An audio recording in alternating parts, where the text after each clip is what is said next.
Então, tipo assim, não é absurdo você deduzir. E, enfim, ele era um cara que era capaz dessas coisas mesmo, de você deduzir que ele também se envolvia com coisas erradas como tráfico de drogas. A ditadura teve muita corrupção, cara. Muita corrupção.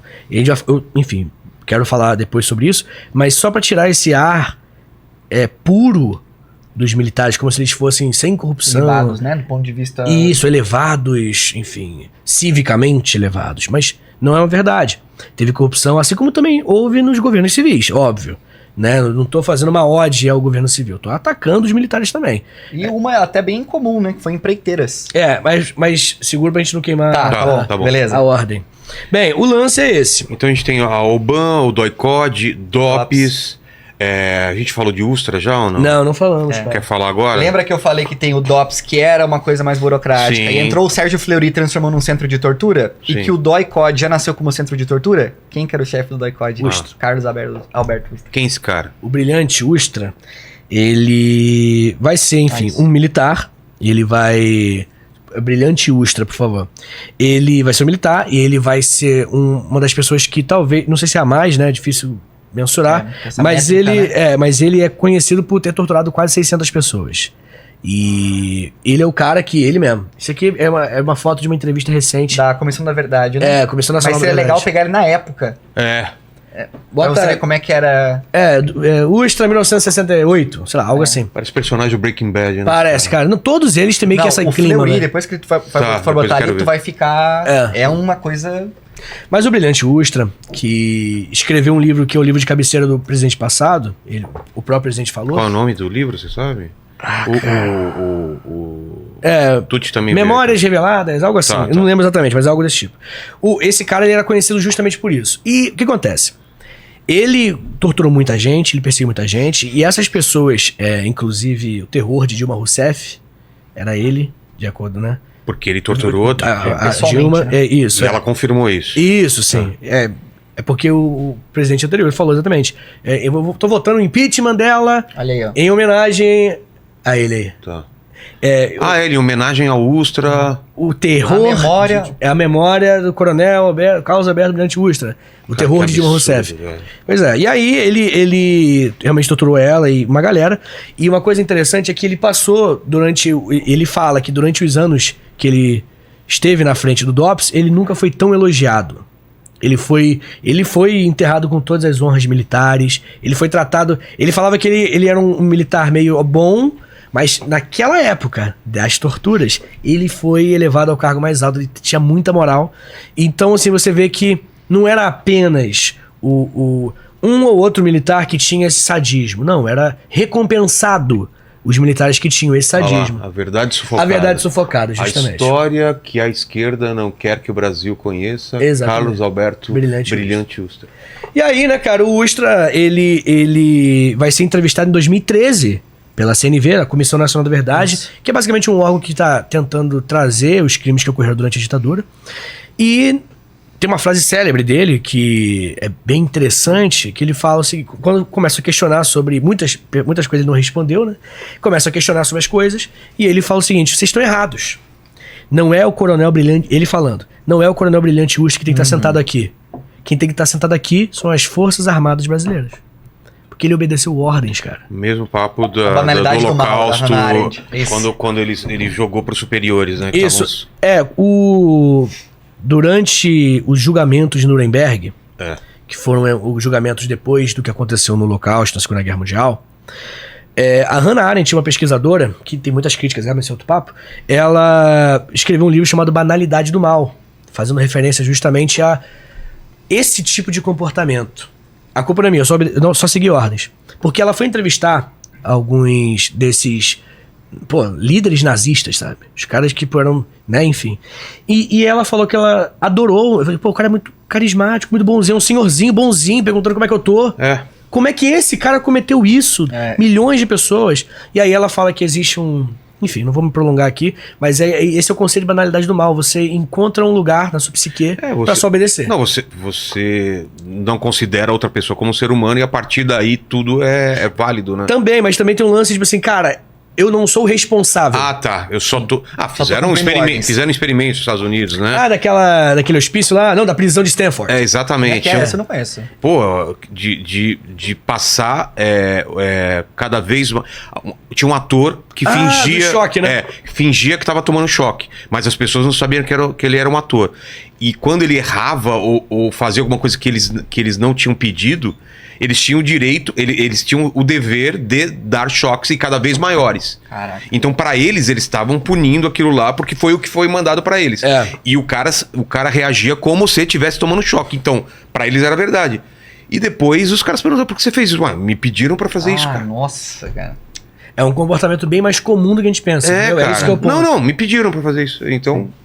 Não questiona. Não tem justificativa, eu não sei o porquê, só fui lá e faço. Não, e chega um momento de até ter prazer nisso, né? Alguns, claro, que questionaram, mas a grande maioria não. Exato. Bem, mas uma coisa que é importante falar, cara, é que eu falei aqui que a questão da tortura com os sindicalistas, com militantes, mas não foi só essa galera que foi torturada, né, Vitor? Sim. Mas nessa época que somem, tem o caso do Marcelo, do pai do Marcelo Rubens Paiva, tudo é nessa época ou é depois? É no Médici? Não, desde sempre. Desde o começo, vai sumindo gente. Em 1966, tem várias pessoas, tá? A gente teve o primeiro caso de um militar torturado. E por quê? Porque ele é um militar que estava se envolvendo com a esquerda. Tá. Ele era o cara que... O Manuel Ele era brisolista. É brisolista. Lá no Rio Grande do Sul. Tinha chance dele estar envolvido com guerrilha, mas como, enfim, a gente não sabe. Ele foi torturado. Torturado e até a morte, assim. Inclusive, tem uma carta dele que é emocionante, onde ele lê falando, pra mulher, assim, meio que sabendo que ia morrer, assim. Falando, a única coisa que me deixa vivo hoje é saber que é a mulher da minha vida e tal. Não, e tem um trecho na carta, cara, que é muito bonito, que ele fala assim: já tomei choque, já tomei porrada, já fui torturado, mas nada me dói tanto do que a distância e a saudade que eu sinto de você. Cara, é muito... Nossa, que pesado, velho. E assim, ele era um militar, mas não foi somente ele, tá? O Rui Moreira Lima, em 1964, no golpe, tá, Vilela? No golpe, o Rui Moreira Lima era um senhor já.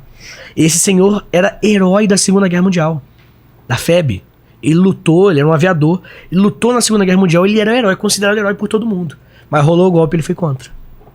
Ele foi preso, foi torturado, o filho dele também, sabe? E ele tem entrevistas na Comissão Nacional da Verdade, e entrevista dele recente, 2013, também por aí, onde ele explica o que aconteceu. Ele fala que foi torturado, ele falou que muito espancamento, e não somente ele, muitos outros também, né?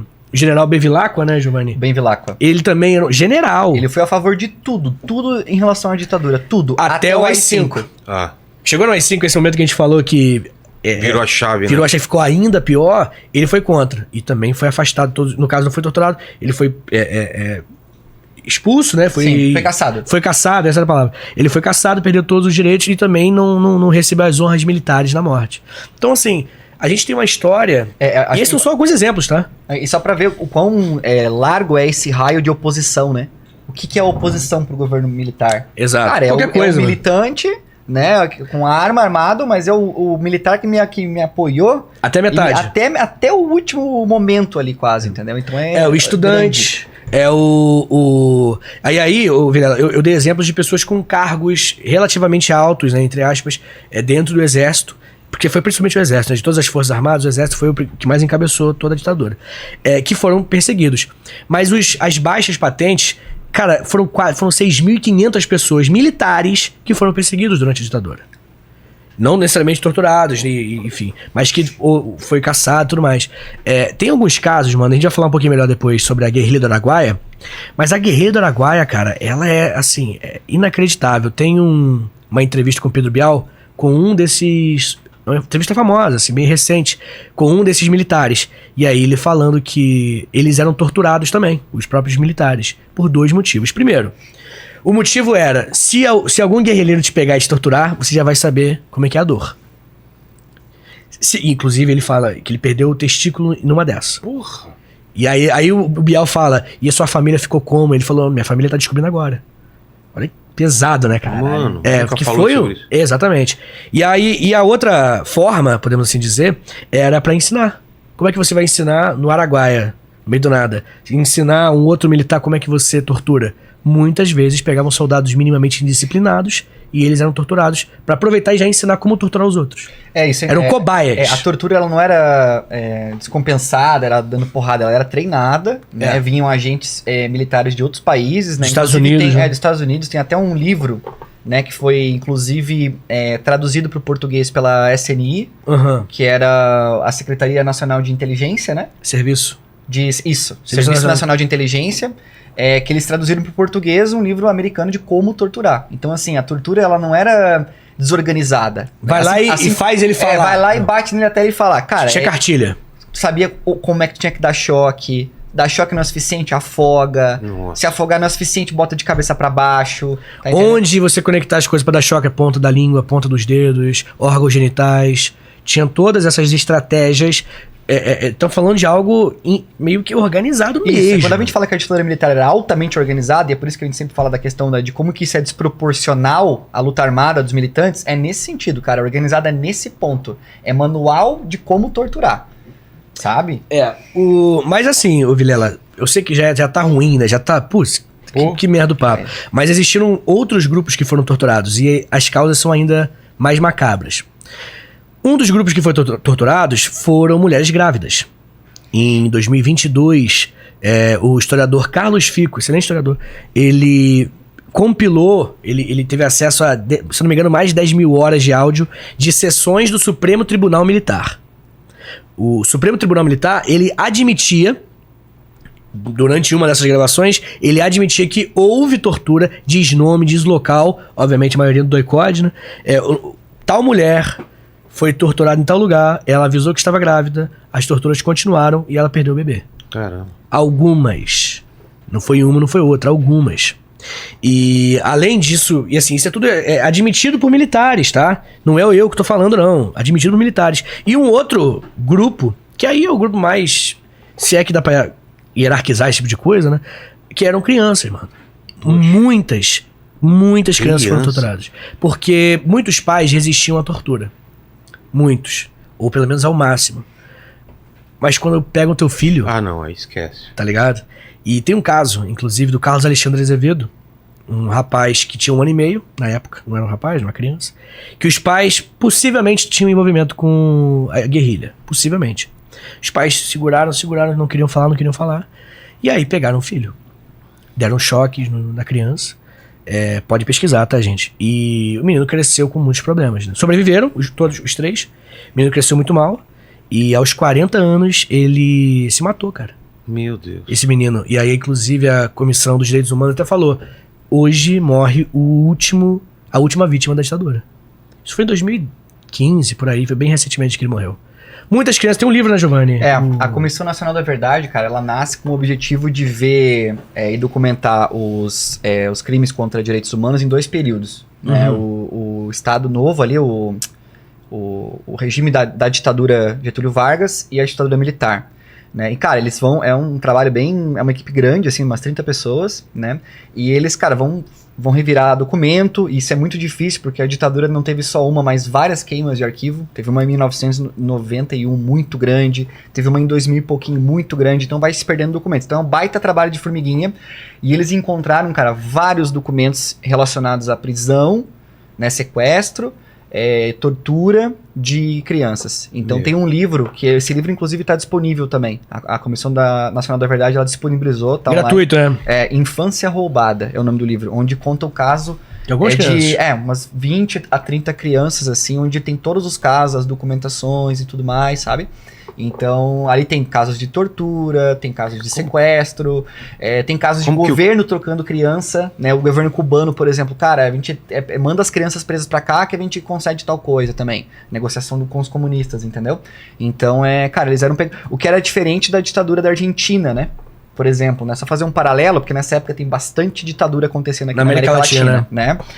Na Argentina, essas crianças, elas eram dadas para os militares, na ditadura argentina. Como assim, então pegava o pai e a mãe. Não quer ter um filho, né? Já viu aquela série Handmaid's Tale? Ah, nesse esquema. Sequestrava o pai e a mãe, torturava, sobra a criança dentro de casa. Vai fazer o que você faz? Pega e dá pro sargento e tal. Sempre tem uma família que tem uma condição de ter um filho e tal. Meu Deus. Mano, pois Criança eu não sabia, velho. Cara, assim, de verdade, Vilela,